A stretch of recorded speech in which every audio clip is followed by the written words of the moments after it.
Welcome back to Smile and Scars, where every scar tells a story, and every story reminds us that true strength is born from struggle. Today's story is one you'll never forget.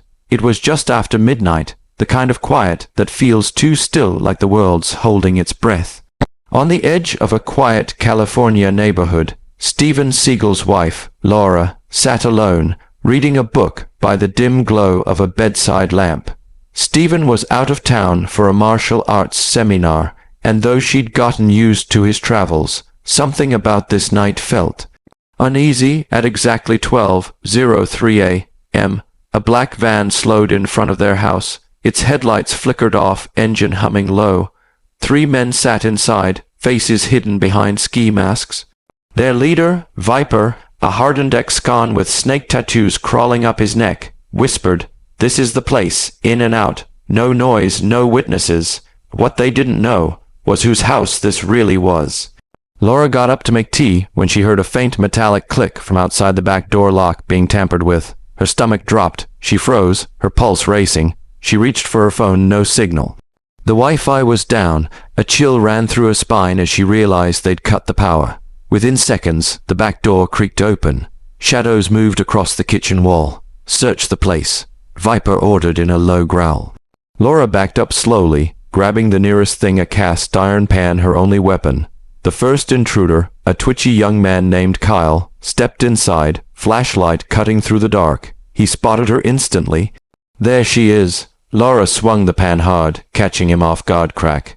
It connected with his shoulder. He screamed, but then Viper rushed in, slammed her against the wall, knocking the wind out of her.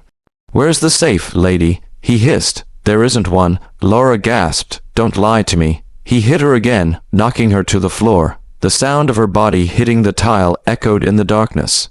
Meanwhile, hundreds of miles away, Steven Seagal was stepping out of a dojo after a late night training session. His assistant handed him his phone. "Sir, your home alarm just went offline. Power cut at your address." Steven froze. His face calm but deadly. That's not supposed to happen.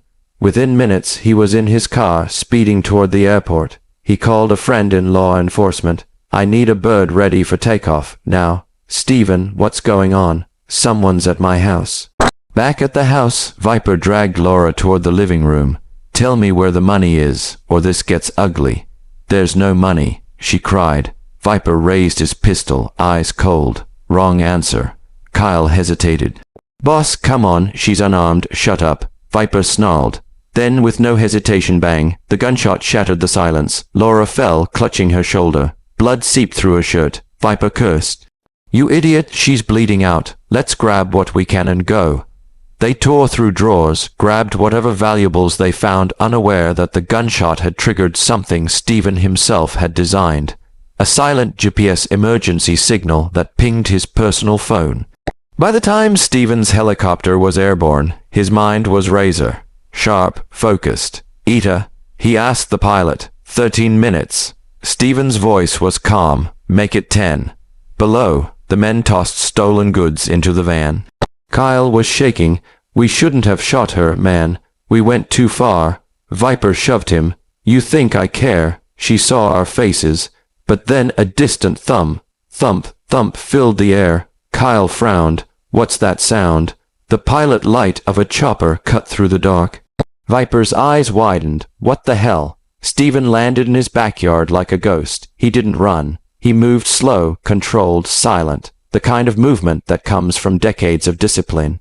His boots crunched the gravel, his breathing steady. Inside, he found the shattered back door, the blood trail on the floor, and his wife's scarf by the kitchen counter. He knelt, touched it, his jaw tightening. He whispered, "You picked the wrong house." From the next room came muffled voices, the thieves arguing over their loot. Steven stepped closer, every motion deliberate. He didn't need a weapon. He was the weapon. Kyle turned around first. "Boss, someone's here." Viper rolled his eyes. "No one's." Before he could finish, the door exploded open. Steven moved faster than they could blink. His hand snapped forward. Crack. A wrist broke. The gun clattered away. Viper stumbled back, eyes wide. "What the who are you?" Steven's voice was calm. "The husband." He lunged, grabbing Viper's arm, twisting it into a lock. then flipped him across the table with effortless force. Kyle screamed and charged, swinging wildly. Steven sidestepped, used his momentum, and sent him flying into the wall. The third thug tried to grab the gun. Steven kicked it away, then slammed him down with a single open palm strike. In seconds, it was over. 3 men, all unconscious, the house silent again. Steven rushed to Laura, still conscious but weak. He lifted her gently, whispering, "Stay with me, you're safe now." Her voice trembled. "I knew you'd come." Steven smiled faintly. "Always." He pressed his hand against her wound, keeping pressure as he called for help. Moments later, police sirens wailed in the distance. Red and blue lights painted the walls as officers flooded in weapons drawn, eyes wide when they saw Steven standing calmly among the wreckage. "Mr. Seagal, are you all right?" He nodded. "My wife's been shot. Get her to a hospital. The rest," he gestured to the unconscious men, "are all yours." As the ambulance drove away, Steven stood alone in the wrecked house. One of the officers approached. "You handled this alone." Steven glanced at him. "They came looking for trouble. They found it." Outside, the first light of dawn broke across the sky. Steven's eyes hardened. Whoever sent them isn't done yet. He looked back at the house one last time, the silence heavy. Then he whispered to himself, "You hurt my family. Now I'm coming for you." The camera pans out the shattered glass, the flashing lights, and Steven's silhouette against the sunrise.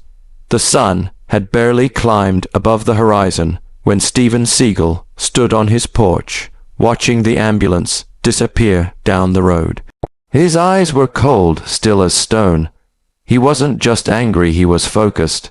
The kind of focus that only a man who's lost too much, seen too much, can carry. Inside the house, officers were taking photographs, collecting evidence, muttering to each other about the sheer violence of what had just happened. One of them whispered, "It looks like a war zone in here." Another replied quietly, "You don't mess with Seagal." Steven turned toward Detective Hollow, a seasoned cop who had known him for years. "Any word on who sent them?" Steven asked. Hollow sighed, glancing at his notes. "All 3 are ex-cons, ties to a gang out of Vegas called the Reapers. But get this, they weren't supposed to rob you. Someone paid them to do it." Steven's expression didn't change, but his voice grew colder. "Then I'll find who paid them." Harlow shook his head. "Steven, you can't go after them. Let us handle it." Steven stepped closer, his tone calm yet final. "You had your chance. Now it's mine." Without another word, he walked out, leaving the officers in stunned silence. Hours later, at a run-down motel on the outskirts of the city, the surviving member of the raid Viper, his arm in a sling, blood still crusted on his face, was pacing nervously. How the hell did we not know who that guy was? He shouted, slamming his fist into the wall. Kyle groaned from the bed, still recovering. "Man, he moved like a ghost. We didn't stand a chance." Viper turned, fury in his eyes. "That wasn't just some random guy. That was Steven Seagal, the martial arts freak, the ex-CIA guy I've heard stories." The motel room door creaked open. A tall man in a black suit walked in, his presence enough to silence both of them. His name was Mr. Crane, the one who'd hired them. "I told you to scare them," Crane said slowly, his voice icy, "not to shoot his wife." Viper swallowed hard. "She got in the way." Crane leaned in, eyes narrowing. "You made a mistake, and now that mistake is coming for all of us." That evening, Steven stood beside his wife's hospital bed. Laura was pale but alive, her shoulder bandaged.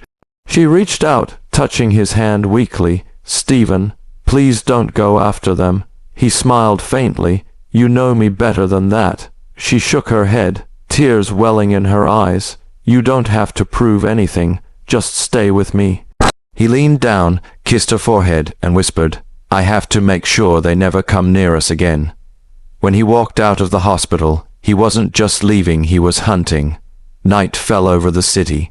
In an abandoned warehouse near the docks, the Reapers gathered. The air was thick with smoke, laughter, and fear.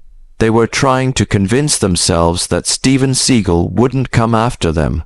Viper tried to sound confident.